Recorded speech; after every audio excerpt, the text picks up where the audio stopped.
Hello, Republican candidates, and are you planning on voting for me, Hoover, and not FDR? Woo! Democrats! Shut up. Okay. This is a 1932 election, and I want to run again.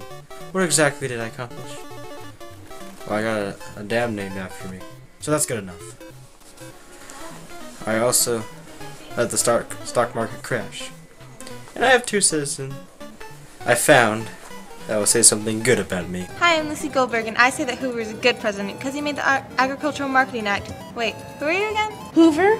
Don't like him. And no name for you. Stop filming me. Because he's a Republican. Well, that should be good enough. Vote for me. Woo! Democrats! No, Republicans. Oh crap, there's a camera. Wait. Stop recording. There's a camera. Whoa. Camera. Republicans!